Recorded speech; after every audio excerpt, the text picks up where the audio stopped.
What if the most beautiful song you ever heard wasn't from land, but from the depths of an uncharted ocean? And what if following that melody led you not to treasure, but to a love that defied everything you knew about your world and theirs? Prepare to dive into a forbidden romance that will challenge your perception of love and existence. I'm on a mission to show that our stories carry weight.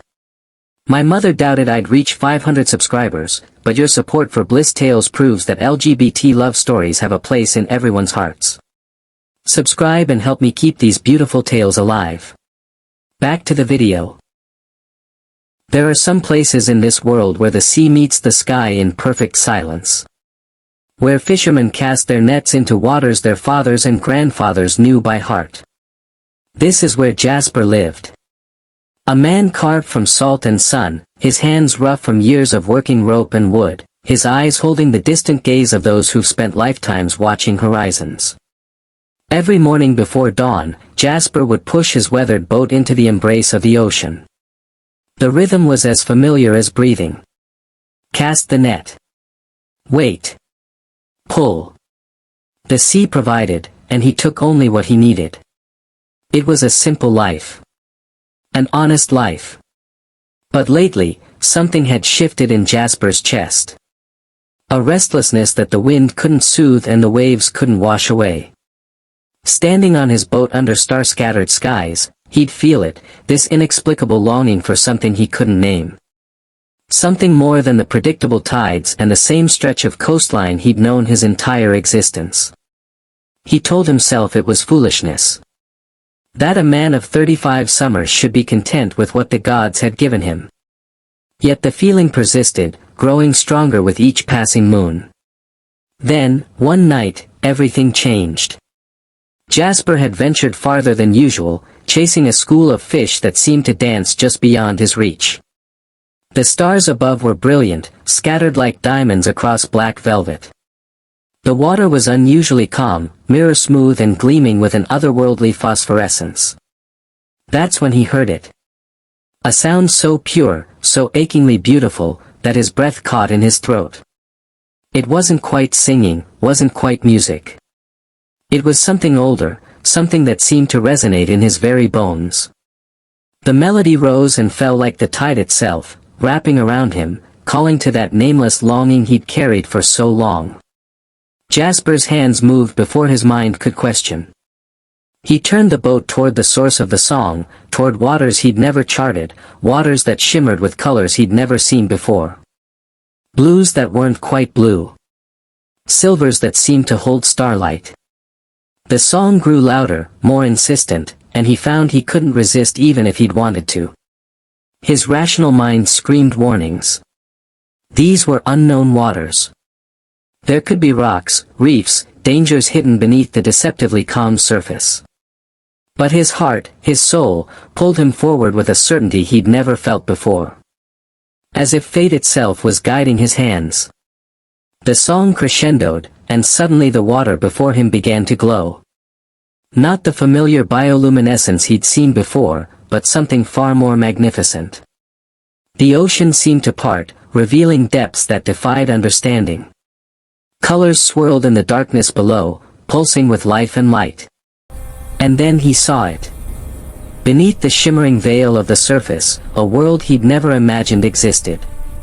Jasper's eyes widened as the underwater realm revealed itself. Massive structures of coral rose from the ocean floor, shaped into towers and archways that could only be cities.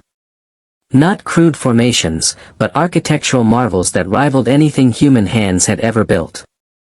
They glowed with soft, ethereal light, as if the stones themselves were alive. Gardens of kelp swayed in gentle currents, but these were no ordinary plants.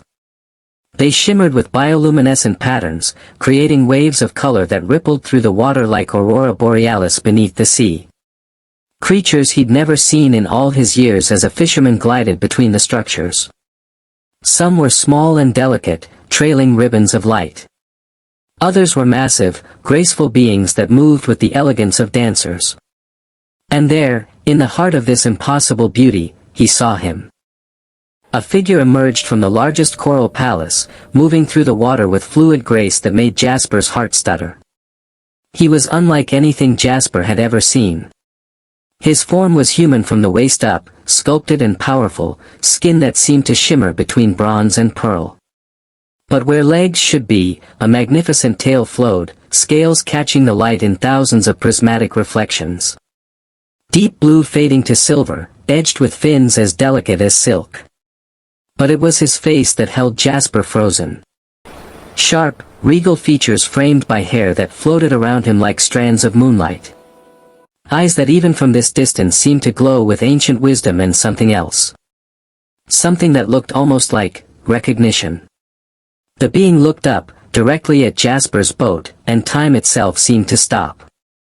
Prince Orion had sung the old songs 1,000 times before. Songs his ancestors had sung for centuries, melodies meant to honor the currents and the deep. They were private rituals, performed in the solitude of the outer reefs where no one from his court would disturb him. He'd never expected anyone to hear them. Certainly not a human. For over 300 years, Orion had lived according to the strict codes of his people. The mer-folk had long ago decided that the surface world was too dangerous, too unpredictable. Humans were to be avoided at all costs. They were destructive, short-lived creatures who couldn't possibly understand the depths, literally or metaphorically. Orion had accepted this truth without question. As prince and future king, he had responsibilities that superseded personal curiosity. The safety of his people came first. Always. And yet, he'd always wondered about the world above the waves. The forbidden realm where creatures walked on two legs and breathed the strange, thin air. His tutors had taught him that humans were simple beings, driven by base desires and fleeting emotions. But Orion had read the old texts, the ones hidden deep in the palace library. Stories of a time before the separation, when mer-folk and humans had known each other, had shared knowledge and, some texts whispered, even love. Now, looking up at the silhouette of the boat against the starlight, at the figure leaning over the edge with an expression of pure wonder, Orion felt something shift in his chest. A pull as strong as any current, drawing him upward. He shouldn't surface.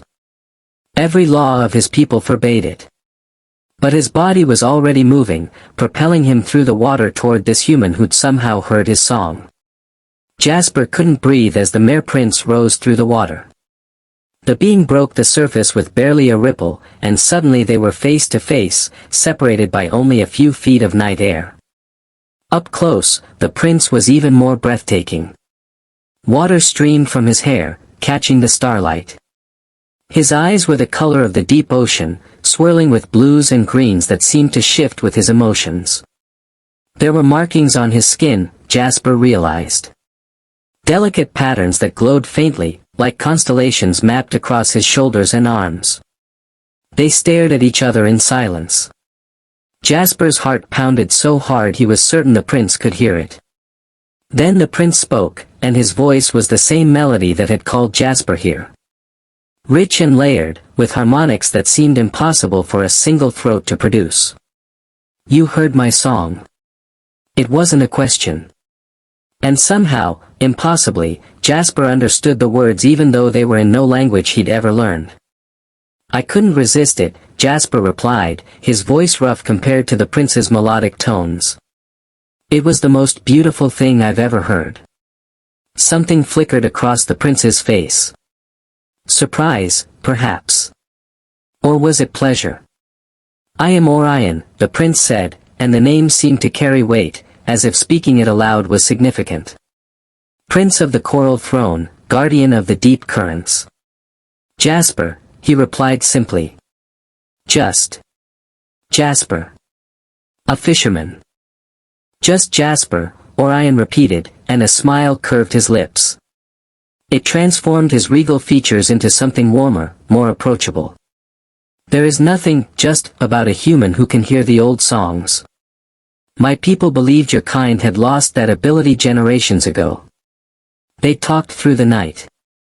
Orion remained in the water, his powerful tail keeping him effortlessly afloat. Jasper sat on the edge of his boat, leaning close, drawn by a magnetic pull he couldn't explain and didn't want to resist. Orion told him of the underwater kingdoms, of politics and power struggles Jasper couldn't fully comprehend. Of a life that spanned centuries, watching the world above change while his realm remained largely the same. Of the loneliness that came with immortality, with being unable to form true connections when you knew you'd outlive everyone you cared for. Jasper shared his much simpler existence. The satisfaction of a good catch, the way the sunrise painted the ocean in colors that took his breath away. The small joys of his village, the laughter of children playing on the shore. And his own loneliness, the sense that he was meant for something more than the life he'd been born into.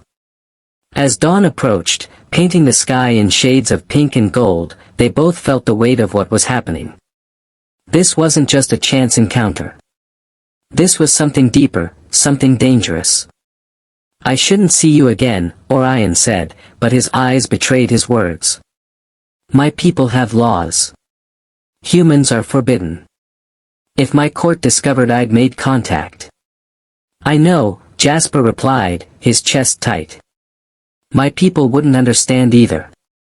They'd think I'd gone mad, talking to a..." He paused, searching for the right word. "Myth?" Orion supplied with a sad smile. "A monster?" "A miracle," Jasper corrected, and the look in Orion's eyes made his breath catch. They both knew they should part ways. Let this remain a beautiful, impossible memory. The smart thing, the safe thing, would be to forget this night ever happened.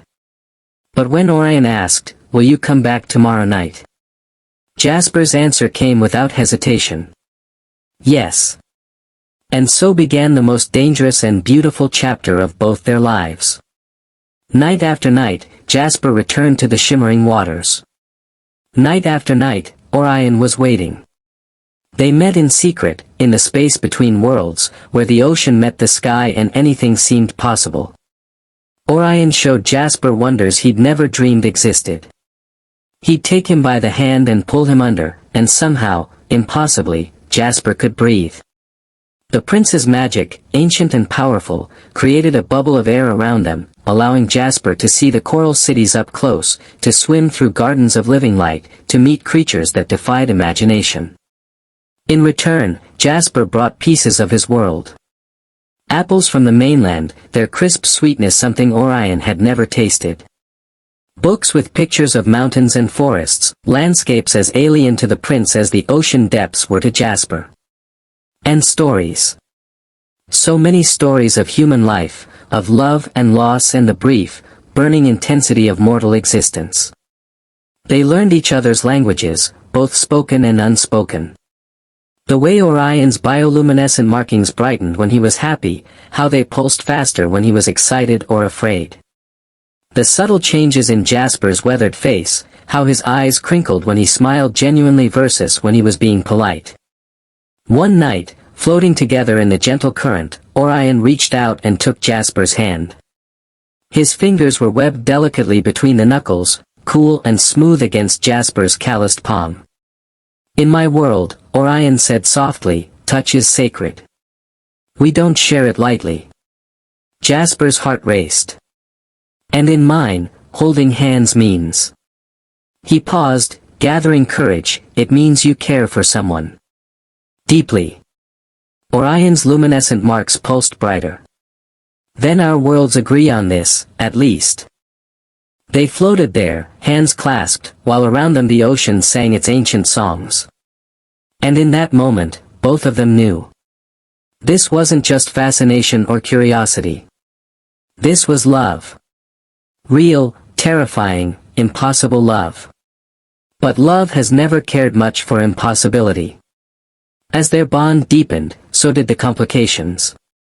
Jasper's prolonged absences were noticed. The other fishermen remarked on how he'd stopped joining them for their usual catches, how he'd venture out alone and return with his nets often empty but his eyes bright with secrets. "You're not yourself lately," his closest friend Marcus said one day, concern evident in his voice. "Where do you go every night, Jasper? What's out there that's more important than your livelihood?" Jasper couldn't answer. What could he say? That he was in love with a prince from beneath the waves. That he'd found a world more beautiful than anything on land. They'd lock him away, declare him mad, or worse, form a hunting party to find this dangerous creature he'd been consorting with. So he lied. Made excuses. And felt the distance grow between himself and the only community he'd ever known. Meanwhile, Orion faced his own challenges. His younger sister, Princess Maris, had noticed his changed demeanor. The way he'd slip away from court functions, the dreamy expression that would cross his face at odd moments. The strange human objects she'd found hidden in his private chambers. "Brother," she confronted him one evening, her tail swishing with agitation, "you're playing a dangerous game. The council is already suspicious. If they discover you've been meeting with a human, the consequences will be severe. For both of you." Orion's jaw tightened. "They're wrong, Maris. The old laws, they're based on fear and prejudice. Jasper isn't like the humans of the ancient stories. He's kind, curious, respectful. If our people could just meet him." "They would kill him," Maris interrupted, her voice sharp with fear. "And they would strip you of your title, possibly exile you to the darkest trenches. Is this human worth that? Worth everything you'd lose?" Orion met his sister's eyes, and his answer was steady. Yes. The weight of that truth settled over both realms like a storm cloud. Something would have to give. They couldn't continue like this forever, stealing moments in the dark, living double lives, lying to everyone they loved. The breaking point came on a night when the moon was dark and the ocean was restless. Jasper and Orion met at their usual place, but both carried heavy hearts. "We need to talk," they said simultaneously, then shared a sad smile at the coincidence. Jasper went first. "The village elders are planning a blessing ceremony next week. They want me to be there, to recommit to the fishing traditions of our ancestors. They're worried about me, about my strange behavior. If I refuse, it will cause a scandal. But if I go, I'll be pledging to uphold the old ways, which means forgetting about worlds beyond your own," Orion finished quietly. "Forgetting about me." Jasper reached for him desperately. "I could never forget you. But I don't know how to choose between my duty to my people and what my heart wants." Orion pulled him close, and for the first time, Jasper felt the prince's forehead rest against his own. The mer-prince's skin was cool but electric, and Jasper could feel the rapid pulsing of his bioluminescent marks. "I faced the same choice," Orion whispered. "The council is demanding I choose a mate from one of the noble houses. To secure alliances, to produce heirs. It's my duty as prince. They've given me until the next full moon to make my selection." The words hit Jasper like a physical blow. He'd known, logically, that Orion had responsibilities. That as prince, his life wasn't entirely his own. But hearing it spoken aloud made it unbearably real. "Then this is it," Jasper said, his voice breaking. "This is where our story ends." "No." Orion's voice was fierce, his eyes blazing. "No, I refuse to accept that. We didn't find each other across impossible odds just to surrender without a fight. What are you suggesting?" Orion pulled back, his expression determined. "What if we didn't have to choose between our worlds? What if we could bridge them instead?" Jasper's mind raced. "You mean, reveal everything? Tell both our peoples about us?" "More than that," Orion said, his words coming faster now as the idea took shape. "What if we prove that our worlds can coexist? That the old fears are unfounded? There are ancient treaties, Jasper. Texts in our deepest archives that speak of a time when mer-folk and humans lived in harmony. Those agreements were never formally dissolved, just forgotten. You want to invoke ancient treaties that neither of our peoples remember? I want to show them that love can exist between our kinds. That understanding is possible. Yes, it's audacious. Yes, it's dangerous. But what's the alternative? Spending the rest of your short life wondering what could have been. Me living for centuries with the memory of the human I loved but was too cowardly to fight for. Jasper felt hope kindle in his chest, dangerous and bright. They could exile you. Strip away everything you are. Then I'll be exiled. But I'll be with you. My people could drive me out. I could lose my home, my livelihood. Then we'll find a new home. Together. They looked at each other, and Jasper saw his own wild hope reflected in Orion's eyes. It was insane. It would probably fail. The odds were stacked impossibly against them. But they'd already defied impossible odds just by finding each other. If we're going to do this, Jasper said slowly, we need to be smart about it. Strategic. We can't just announce our relationship and hope for the best. Orion nodded, his tactical mind already working. We need allies. In both worlds. People who can speak for us, who can help others see reason. My friend Marcus, the one who's been concerned about me. He's open-minded, respected in the community. If I could make him understand. And my sister Maris. She's afraid for me, but she's also one of the few in court who questions the old ways. If we could convince her that this could work. They spent the rest of the night planning. It was dangerous, complicated, and would require perfect timing. They'd need to prepare both communities, planting seeds of possibility before revealing the full truth. They'd need to find the ancient treaties Orion remembered from his studies, to prove that peaceful coexistence was once possible. Most importantly, they'd need to be ready to face whatever consequences came. Together. As dawn approached and they had to part once more, Orion caught Jasper's face in his hands. The gesture was tender, reverent. I love you, Orion said, and though he'd never spoken these words in any human language before, they came as naturally as breathing. Whatever happens, whatever we face, I need you to know that. You've given me something I thought I'd lost centuries ago. Hope. Purpose. A reason to believe in something beyond duty and tradition. Jasper's eyes burned with tears he didn't try to hide. I love you too. I've loved you since that first night, when you surfaced and looked at me like I was something precious instead of something to fear. You've shown me that the world is so much bigger and more beautiful than I ever imagined. And whatever comes next, I'm ready to face it. Because a life without you isn't a life worth living. They kissed then, and it was like the first rain after drought, like the sun breaking through storm clouds. It was salt and sweetness, desperation and promise. It was a human fisherman and an immortal prince choosing each other against all logic and reason. It was love in its purest, most defiant form. The days that followed were a whirlwind of careful preparation. Jasper began by having honest conversations with Marcus, slowly revealing the truth of where he'd been going. Marcus's initial reaction was disbelief, then concern for his friend's sanity. But Jasper was patient, and eventually, he convinced Marcus to come with him one night, to see the proof with his own eyes. When Marcus saw Orion, saw the underwater kingdom glowing beneath the waves, his worldview shattered and reformed. He was terrified, yes, but also awed. And most importantly, he saw the way Jasper and Orion looked at each other. Love like that couldn't be denied or dismissed. You're absolutely insane, Marcus told Jasper. Both of you. This will cause chaos. I know.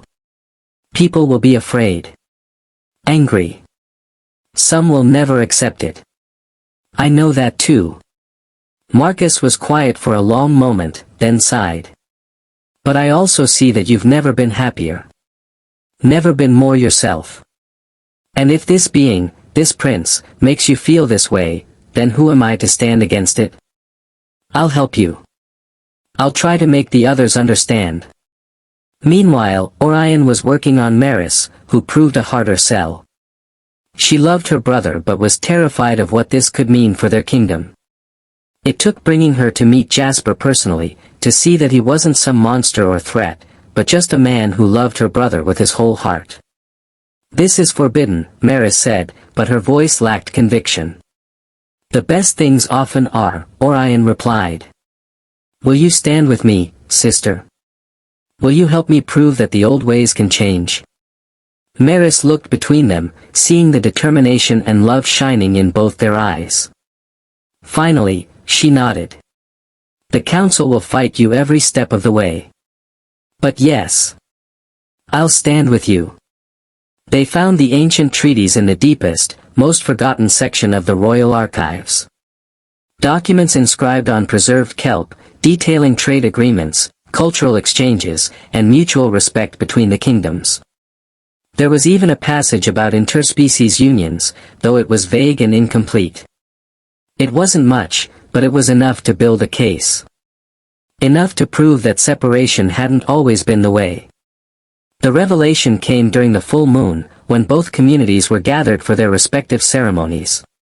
Jasper stood before the village elders with Marcus by his side, while Orion faced his court with Maris at his flank. The reactions were explosive. Shock, outrage, fear, and denial crashed over them like waves. Some called for immediate separation, for Orion to be stripped of his title, for Jasper to be exiled. Ancient prejudices reared their heads, all the old fears given voice. But Jasper and Orion had prepared for this. They presented the treaties, they spoke of the benefits that renewed cooperation could bring. Most importantly, they spoke of love. Of choice. Of the right to decide their own futures. It wasn't enough to convince everyone. Some in both communities remained firmly opposed. But it was enough to plant doubt, to make people question whether the old fears were still valid. And in that questioning, there was hope. Love has always been a force of transformation, capable of bridging divides that logic says cannot be crossed. This is a story about two souls who looked at the impossible chasm between their worlds and chose to build a bridge anyway. Not because it was easy, but because some connections are worth fighting for, no matter the cost. Their journey isn't over. The path ahead is uncertain, filled with challenges that would make most turn back. But Jasper and Orion have already proven that when love is real enough, deep enough, brave enough, it can weather any storm. Even one that spans two different worlds. Hit the subscribe button for more enchanting tales every week. Don't forget to keep the magic alive.